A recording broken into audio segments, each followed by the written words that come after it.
Yesterday we studied the chapter up to the page number 45. So today we will read the chapter at the page number 46. Let's start. If you have book, you may open your book to understand better, or not, you may see in the video also.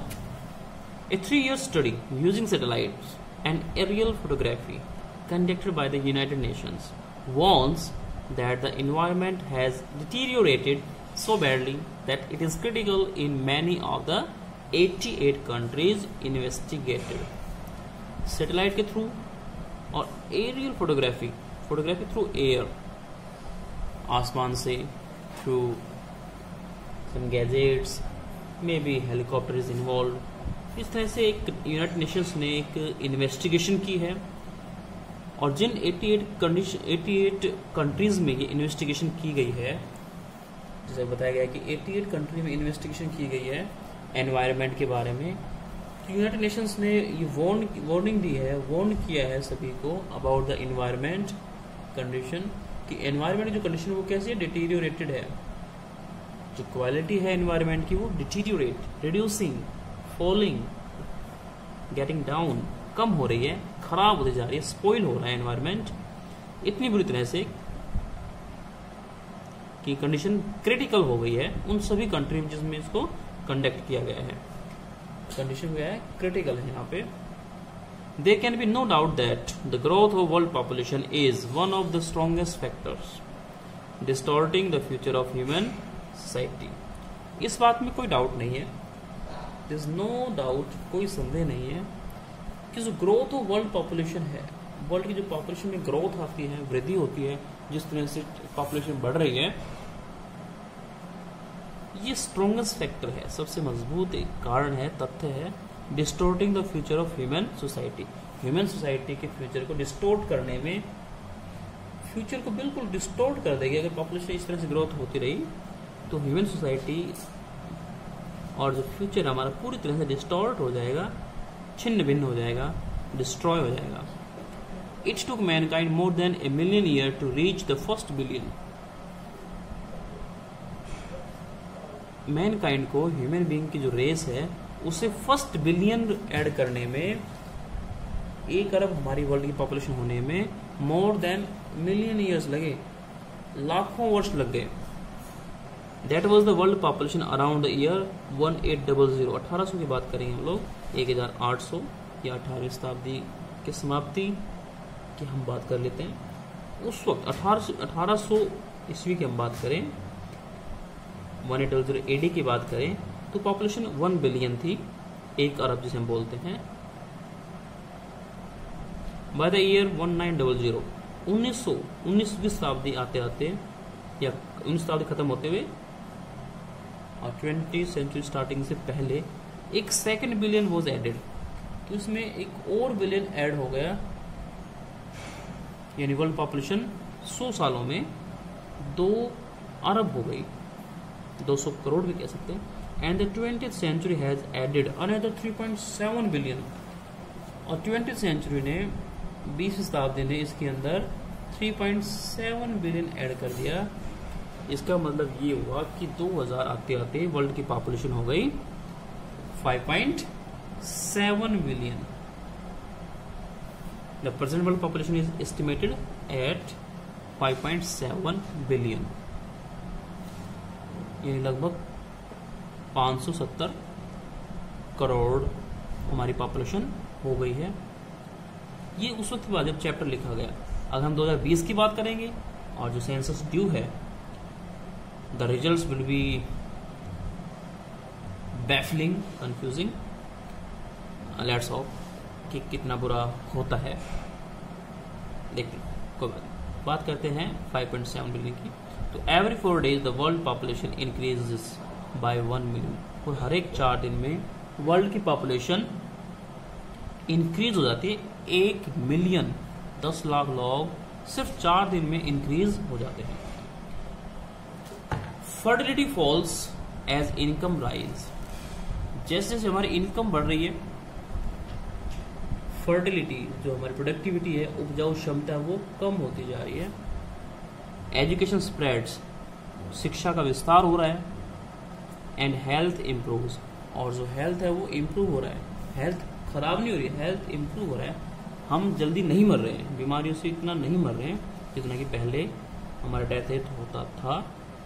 तो population growth होती है। दस development is the best contraceptive, इसका सीधा सा अर्थ है कि जो डेवलपमेंट है, विकास है, वो सबसे अच्छा कंट्रासेप्टिव है।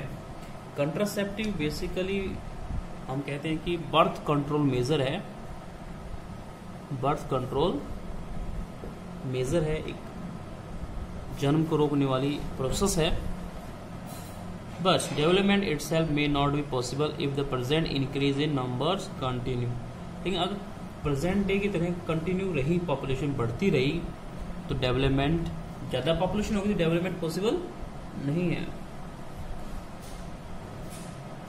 द रिच गेट रिचर, और हम देखें कि जो रिच हैं, जो अमीर हैं, वो और अमीर होते जा रहे हैं। एंड द पुअर बिगेट चिल्ड्रन, और जो गरीब लोग हैं वो बिगेट कर रहे हैं, प्रोड्यूस कर रहे हैं चिल्ड्रन, ज़्यादा बच्चे पैदा हो रहे हैं, which condemn them to remain poor, और ये उन्हें कंडम करता है, कन्फाइन करता है, रिड्यूस करता है टू रिमेन पुअर, गरीब बने रहने के लिए मजबूर करता है। More children does not mean more workers, ज़्यादा बच्चों का मतलब ये नहीं कि ज़्यादा वर्कर्स हो रहे हैं, merely more people without work, ज़्यादा चिल्ड्रन का मतलब हुआ कि merely more people without work, ज़्यादा बच्चे अनएम्प्लॉयड, बेरोजगार। It is not suggested that human beings be treated like cattle and compulsorily sterilised, और ऐसा हम सजेस्ट नहीं कर सकते, ऐसा एडवाइस भी नहीं दे सकते कि ह्यूमन बींग को हम ट्रीट करें लाइक कैटल, जानवरों की तरह हम उसको ट्रीट करें, कंसिडर करें, ऐसा पॉसिबल नहीं है। और हम उन्हें कंपल्सरीली स्टेरिलाइज कर दें, मजबूर करके उनको स्टेरिलाइज कर दें, स्टेरिलाइज ना, अनेबल टू प्रोड्यूस, कि वो आगे प्रोड्यूस ही ना कर सके, उनकी फर्टिलिटी ना रहे। But there is no alternative to voluntary family planning without introducing an element of coercion. अब वॉलंटरी फैमिली प्लानिंग का कोई अल्टरनेटिव नहीं है, कोई विकल्प नहीं है, कोई चॉइस नहीं है, without introducing an element of coercion, जब तक उसमें एलिमेंट ऑफ कॉर्सन ऐड नहीं करेंगे, coercion means element of power या फोर्स, जब तक मजबूर नहीं किया जाएगा, फैमिली प्लानिंग को भी प्रोत्साहित, मोटिवेट नहीं किया जा सकता। The choice is really between control of population and perpetuation of poverty. Choice हमारे पास एक ही है, या तो हम पॉपुलेशन को कंट्रोल करें या फिर परपिचुएशन ऑफ पॉवर्टी को एक्सेप्ट कर लें कि लॉन्ग लिविंग, या फिर throughout the life constantly perpetuation, constantly हम पॉवर्टी में रहेंगे, गरीब ही बने रहेंगे। The population of India is estimated to be 920 million today. 1991 के सेंसस के अकॉर्डिंग, 1991 के सेंसस के अकॉर्डिंग इंडिया की पॉपुलेशन 920 मिलियन, यानी कि 92 crore. Today more than the entire population of Africa and south America put together. हम यहाँ बात कर रहे हैं, अगर वीडियो नहीं दिखाओ तो हम दोबारा से इसको रिपीट कर देते हैं, कि ह्यूमन बीइंग को हम कैटल की तरह ट्रीट करें, ये पॉसिबल नहीं है, और उन्हें हम कंपल्सरी स्टेरिलाइज कर दें, अनेबल टू प्रोड्यूस कर दें, ये भी पॉसिबल नहीं है। लेकिन फैमिली प्लानिंग भी पॉसिबल नहीं है, तो हम उसमें एलिमेंट ऑफ कॉर्सन ऐड नहीं करेंगे, फोर्स का एलिमेंट ऐड नहीं करेंगे। तो चॉइस हमारे पास एक ही है, या तो हम कंट्रोल करें पॉपुलेशन को, या फिर पॉवर्टी को हम परपिचुएट यानी कांस्टेंट बनाए रखें। तो हम बात करें कि 1991 की सेंसस के अकॉर्डिंग इंडिया की पॉपुलेशन थी 920 मिलियन, यानी कि 92 करोड़। और उस वक्त की बात करें तो जो एंटायर पॉपुलेशन थी अफ्रीका और साउथ अमेरिका, दोनों की पॉपुलेशन, दो कंटिनेंट, महाद्वीपों की बात करें, कंट्री की बात नहीं करें, दो महाद्वीपों की पॉपुलेशन एक तरफ और इंडिया की पॉपुलेशन एक तरफ, जो कि सिर्फ एक कंट्री है। एशिया में इंडिया एक कंट्री है, और कंट्रीज की बात करेंगे तो और खतरनाक बात है। No one familiar with the condition in India would doubt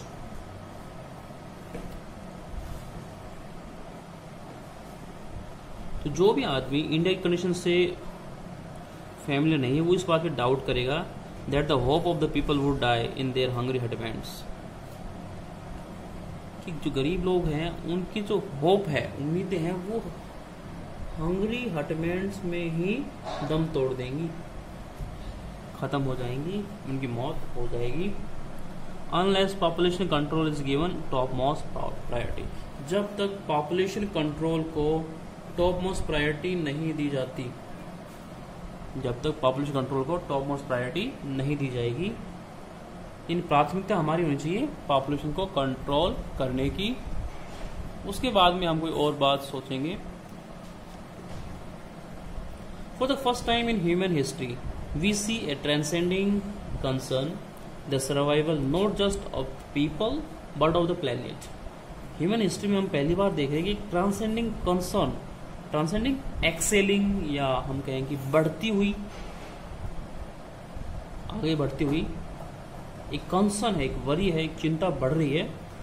survival not just of people, कि सिर्फ लोगों का ही सर्वाइवल नहीं, but of the planet, planet ग्रह का भी, अर्थ की बात कर रहे हैं, अर्थ को भी सर्वाइव करने के लिए प्रयास किए जा रहे हैं। We have begun to take a holistic view of the very basis of our existence, और हमने अपने एग्जिस्टेंस का जो वेरी बेसिक है,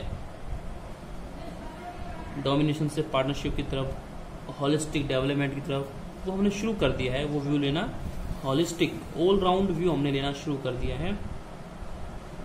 the environmental problem does not necessarily signal our demise. Environmental problem यानी एनवायरमेंट खराब होना नेसेसरीली ये कुछ सिग्नल नहीं है कि हमारी डिमाइज हो जाएगी या ये प्लेनेट ह्यूमनलेस हो जाएगा, इस तरह की कोई बात नहीं है। कंडीशन खराब जरूर होगी लेकिन हम मर जाएंगे ये पॉसिबल नहीं। It is our passport for the future, और ये जो एनवायरनमेंट है वो हमारा पासपोर्ट है। हम जानते हैं कि पासपोर्ट क्या होता है, पासपोर्ट वो डॉक्यूमेंट है जो हमें एक जगह से दूसरी जगह पे जाने के लिए काम आता है। तो यहाँ हम प्रेजेंट से फ्यूचर में जाने के एनवायरनमेंट को पासपोर्ट बना रहे हैं अपना। The emerging new world vision has ushered in the era of responsibility, और ये उभरता हुआ जो विजन है वो अशर्ड हुआ है, came into existence in the era of responsibility, जिम्मेदारी भरे इस एरा में। एमर्जिंग कमिंग आउट या उभरता हुआ विजन, दृष्टिकोण, ushered, come into existence in the era, era होता है युग या age of responsibility. It is a holistic view, और ये एक होलिस्टिक व्यू है, एक ऑल राउंड व्यू है, एन इकोलॉजिकल व्यू, जिसमें हम इकोलॉजिकल व्यू ले रहे हैं। इकोलॉजी को अगर हम समझाएंगे तो हम कह सकते हैं कि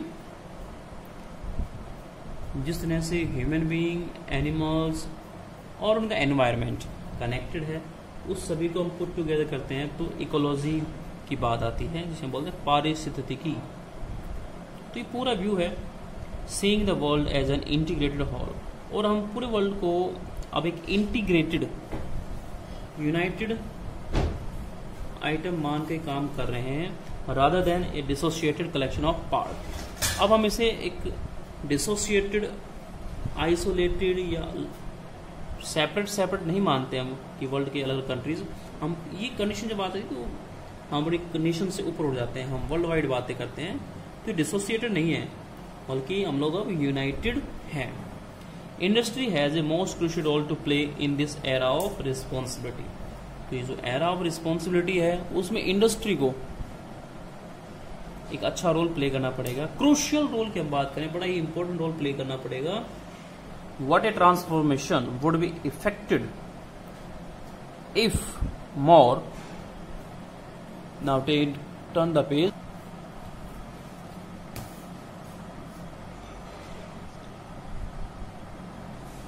if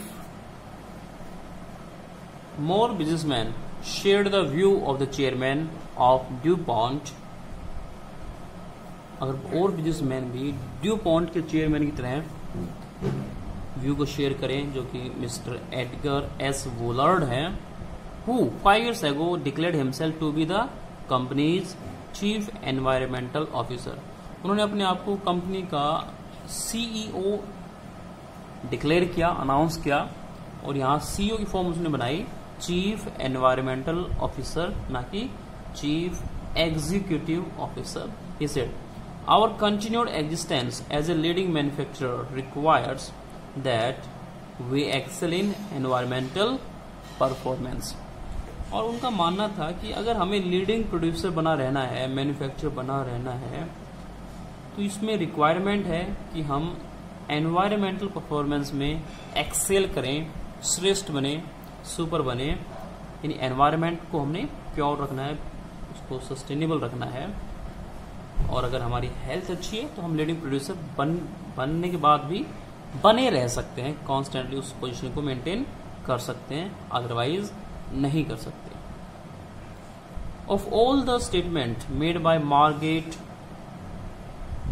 Thatcher during the years of our prime ministership, Margaret Thatcher का नाम सुना होगा आपने। Margaret Thatcher was the first lady prime minister of England. Do you know? Margaret Thatcher was the first lady prime minister of England. तो Margaret Thatcher के जो words हैं during her prime ministership, none had passed so decisively into the current coin of English usage as her felicitous words. तो English words के इतने अच्छा usage, इतना अच्छा यूज शायद ही किसी ने किया हो, और इतना डिसाइसिवली, इतना इम्पोर्टेंटली और सदे हुए वर्डों में उन्होंने वर्ड्स जो यूज किए उन्हें फेलिसिटस वर्ड्स कहा गया है। वर्ड रिस्पेक्टिंग, वर्ड ऑनरिंग, सम्मानित शब्द थे वो। और ये वर्ड्स थे, no generation has a freehold on this earth. किसी भी जनरेशन का इस अर्थ पे फ्री होल्ड नहीं है। It means it is not ours only, क्योंकि हम अपने मरने के साथ अपने अर्थ को अपने साथ नहीं ले जा सकते। It means it is not ours, we are just living on it and then we will leave it here. इसे हम सोच करके छोड़ जाएंगे। All we have is life tenancy. हमारे पास क्या लाइफ टेनेंसी है, जब तक हम जिएंगे। लाइक ए टेनेंट, जैसे काश्तकार होता है, जब तक खेती करता है तो खेती कर सकता है। आफ्टर जब नहीं करना चाहता तो जो खेती होती है, जो लैंड होता है, उस ओनर के पास चली जाती है with a full repairing lease. और ये टेनेंसी भी कैसे है, फुल रिपेयरिंग लीज। जैसे हम किसी जमीन को लीज पे लेते हैं, पट्टे पे लेते हैं कुछ सालों के लिए किराया दे करके, तो हमें फुल रिपेयरिंग लीज मिली है। यानी इसका ये नहीं कि हम उसको डिस्ट्रॉय कर दें, खराब कर दें उसकी कंडीशन को, हमें उसी कंडीशन में वो चीज उसे यूज करके वापस देनी होती है। In the words of mister Lester Brown, और लेस्टर ब्राउन के शब्दों में कहें, जो फर्स्ट ब्रांड कमीशन के चेयरमैन थे, we have not inherited this earth from our forefathers, we have borrowed it from our children. बहुत ही सुंदर शब्दों में इसको डिस्क्राइब किया गया है कि हमने ये अर्थ इनहेरिट नहीं की है फ्रॉम आवर फोरफादर्स, हमने अपने पूर्वजों से, फादर, फोरफादर, ग्रैंडफादर जो भी, उनसे हमने इसको इनहेरिट नहीं की है, ग्रहित नहीं की है। हमें ये अनुवांशिकता में नहीं मिली है। We have borrowed it from our children, बल्कि हमने अपने आने वाले फ्यूचर जनरेशंस हैं, जो आने वाले जो हमारे बच्चे हैं, उनसे हमने इसको उधार लिया हुआ है, और उधार ली हुई चीज को वापस करना होता है। तो हम इसको वापस करेंगे अपनी फ्यूचर जनरेशन को। These are the real owner of the earth, और when they will come into existence, तो वो अपने फ्यूचर के लिए उसको सौंप के जाएंगे। तो very wonderfully, Mr. Lester Brown and Margaret Thatcher has described the ownership of human being on the earth. So this was the chapter, the ailing planet, the green movements, role. एक बहुत बड़ी क्रांति ही समझे इसे आप, इन्होंने bring about की है। So this was chapter 5th. I hope you understood it. To understand better to read twice through a book or listen the video again. That's all for today. We will discuss something new in our next video. I hope you are enjoying, you are watching the videos. Now stay at home, stay safe. Thank you.